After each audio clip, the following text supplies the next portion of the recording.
Good morning दोस्तों। अपना lesson चल रहा था, लेसन नंबर 11 फल परिरक्षण यानी फ्रूट प्रिजर्वेशन। इसमें अपना 13 नंबर का पार्ट हो चुका है, जिसमें अपन ने मुरब्बा पढ़ा था। इसके बाद में जो नेक्स्ट पार्ट नंबर 14 पे आएगा वो अपना आता है, नेक्स्ट टॉपिक है पानक। पानक या इसे कहते हैं दोस्तों इसके वैस।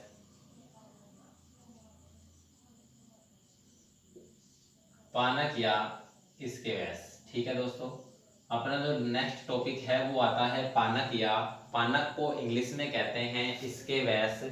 इसके वैस का मतलब दोस्तों यानी ये जो होता है ये एक प्रकार का क्या होता है, तरल पेय पदार्थ होता है। कैसा पदार्थ है? तरल पेय पदार्थ होता है। ये एक प्रकार का कैसा पदार्थ है? तरल पेय पदार्थ होता है। यानी कि तरल का मतलब तो पतला, पेय का मतलब पीने वाला, और पदार्थ का मतलब सामग्री यानी कि पदार्थ होता है। यानी ऐसा पदार्थ है जो पीने के रूप में काम आता है, यानी पीते हैं अपन इसे।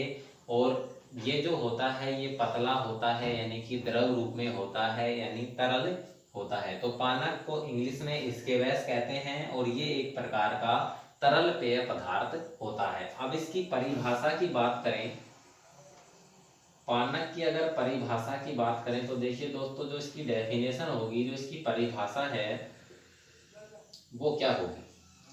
तो देखिए दोस्तों, पानक जो होता है फलों के रस तथा चीनी और खटास। फलों के रस, फलों के रस कोमा चीनी तथा खटास। फलों के रस, चीनी तथा खटास को एक निश्चित अनुपात में, एक निश्चित अनुपात में पकाकर, एक निश्चित अनुपात में पकाकर जो तरल पेय पदार्थ तैयार किया जाता है, जो तरल पेय पदार्थ तैयार किया जाता है, पानक कहलाता है। देखिए, फलों के रस, चीनी तथा खटास को एक निश्चित अनुपात में पकाकर जो तरल पेय पदार्थ तैयार किया जाता है, पानक कहलाता है। फलों के रस, चीनी तथा खटास को एक निश्चित अनुपात में पकाकर जो तरल पेय पदार्थ तैयार किया जाता है, पानक कहलाता है या इसके वैस कहलाता है। देखिए दोस्तों, इसमें तीन चीजें आ रही हैं। फलों का रस आ रहा है, दूसरे नंबर पर है चीनी, तीसरे नंबर पर आ रहा है खटास। तो देखिए, फलों का रस नंबर 1 पे है, फलों का रस। नंबर 2 पे है चीनी, और नंबर 3 पे है खटास। यानी कि इन तीन चीजों को मिलाकर एक निश्चित अनुपात तक पकाते हैं और जो अपना जो पदार्थ तैयार होता है वो पानक कहलाता है। तो देखिए, फलों का जो रस है ये कितना प्रतिशत होगा, तो फलों का रस होता है 25%। फलों का रस कितना प्रतिशत होगा? 25%। इसके बाद में दूसरे नंबर पर आती है चीनी, तो चीनी होती है 33 से 55%। और लास्ट में रह गया खटास, तो खटास की मात्रा होती है 1 से 2%। ठीक है दोस्तों, ये अपना इसका क्या है, कॉम्बिनेशन है, संगठन है इसका। पानक के अंदर फलों का रस जो होता है वो 25% भाग होता है, चीनी की मात्रा 33 से 55% होती है, और खटास की मात्रा 1 से 2% होती है। तीन चीजें हैं, फलों के रस, चीनी तथा खटास को एक निश्चित अनुपात में पकाकर जो तरल पेय पदार्थ तैयार किया जाता है, पानक या इसके वैस कहलाता है। इस पदार्थ के अंदर जो फलों का रस होता है वो 25%, चीनी की मात्रा 33 से 55% और खटास की मात्रा 1 से 2% तक होती है। इसके अलावा बात करें तो एक निश्चित जो अनुपात होता है वो इसमें चाशनी का एक निश्चित अनुपात होता है। निश्चित अनुपात किसका होता है? चाशनी का एक निश्चित अनुपात होता है, और वो कितना होता है? 70 डिग्री ब्रिक्स तक होता है। 70 डिग्री ब्रिक्स से इसका क्या होता है? एक निश्चित अनुपात होता है। निश्चित अनुपात की बात करें तो इसमें क्या है, चाशनी बनाई जाती है क्योंकि चीनी की मात्रा इसमें क्या है, सर्वाधिक है। तो चीनी की मात्रा सर्वाधिक है तो मतलब मीठा ज्यादा है, और मीठा जिसमें ज्यादा होगा तो उसे अपन क्या कहेंगे, चाशनी। तो निश्चित अनुपात चाशनी का होगा, और चाशनी को 70 डिग्री ब्रिक्स तापमान तक गर्म किया जाता है। ये इसके गाढ़ेपन का तापमान है, इस डिग्री तक उसे गाढ़ा किया जाता है तो ये पानक तैयार हो जाता है। तो देखिए दोस्तों, फलों के रस, चीनी, खटास को एक निश्चित अनुपात में पकाकर तरल पेय पदार्थ तैयार करना पानक है। फलों का रस आ रहा है 25%, चीनी आ रही है 33 से 55%, खटास आती है 1 से 2%, और निश्चित अनुपात चाशनी का है वो आता है 70 डिग्री ब्रिक्स। अब देखिए, जो ये खटास की जो मात्रा है 1 से 2% जो मात्रा आ रही है खटास की, इस खटास की मात्रा की मैं बात करूं तो पानक के अंदर खटास मिलाएंगे तो इसका मतलब इसमें क्या मिलाते हैं, सिट्रिक अम्ल मिलाते हैं। क्या मिलाएंगे, सिट्रिक अम्ल मिलाते हैं, या इसे अपन कह सकते हैं नींबू का रस। सिट्रिक अम्ल या फिर नींबू का रस मिलाते हैं, और ये कितना मिलाते हैं, ये मिलाते हैं 20 ग्राम प्रति किलोग्राम रस में। 20 ग्राम प्रति किलोग्राम रस के अंदर पानक में सिट्रिक अम्ल मिलाया जाता है, इसलिए इसे खटास भी इसमें जोड़ा गया है, क्योंकि इसमें ज्यादा मात्रा में मिलाया जा रहा है। खटास है उसमें 1.5 ग्राम मिल रहा था प्रति किलोग्राम में, जैम और जेली में तो बहुत न्यूनतम मात्रा थी, कोई ज्यादा खटास की मात्रा नहीं थी।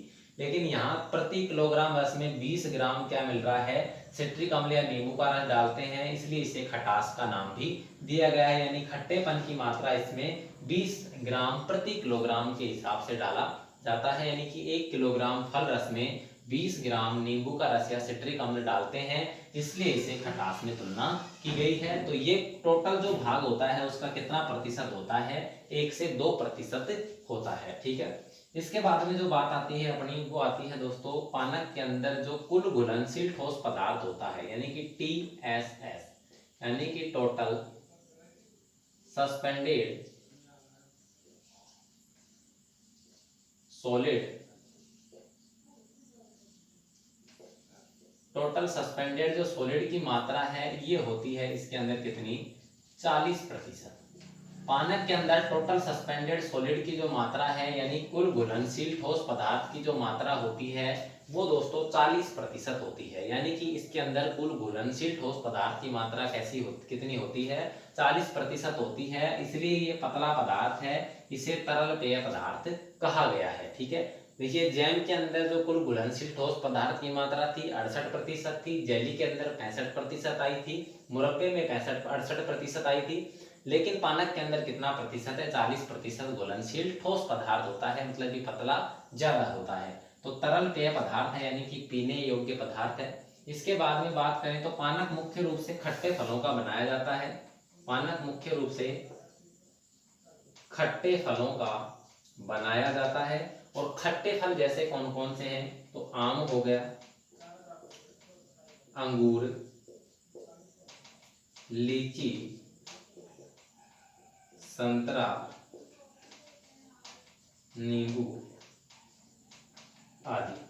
जो पानक है वो मुख्य रूप से खट्टे फलों का बनाया जाता है, जैसे आम, अंगूर, लीची, संतरा, नींबू आदि, यानी उन फलों का बनाया जाएगा जिसमें खटास की मात्रा ज्यादा होती है। इसके बाद में जो नेक्स्ट अपना आता है जो पानक होता है, इसके अगर उपयोग की मैं बात करूं, पानक के उपयोग की मैं बात करूं, देखिए पानक का अगर उपयोग देखें अपन, तो पानक का जो उपयोग होता है, तो एक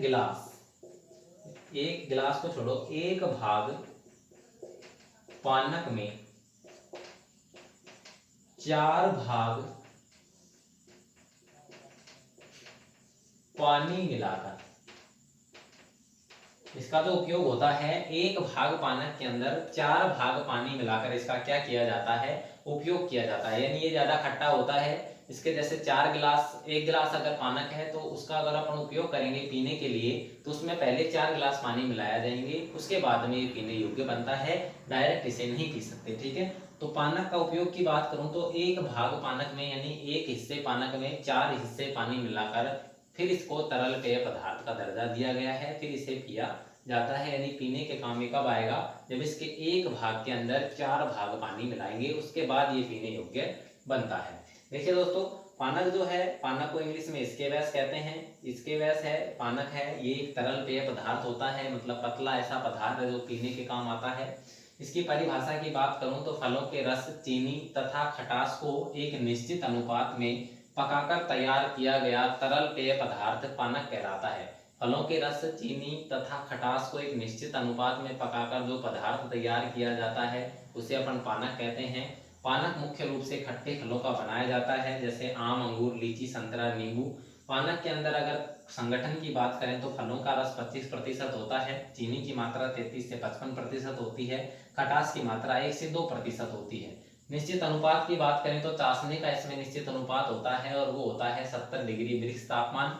इसके अलावा जो पानक होता है, तो पानक में खटास क्यों जोड़ा गया है, क्योंकि इसके अंदर जो सिट्रिक अम्ल या नींबू का रस या खटास की जो मात्रा होती है वो 20 ग्राम प्रति किलोग्राम रस के हिसाब से होती है, यानी कि ज्यादा मात्रा में ये खट्टा होता है, इसलिए इसकी परिभाषा में खटास का भी महत्वपूर्ण योगदान है। ठीक है, इसके बाद में इसमें टीएसएस की बात करूं, टोटल सस्पेंडेड सॉलिड या कुल घुलनशील ठोस पदार्थ की बात करें तो पानक में कुल घुलनशील ठोस पदार्थ 40% होता है।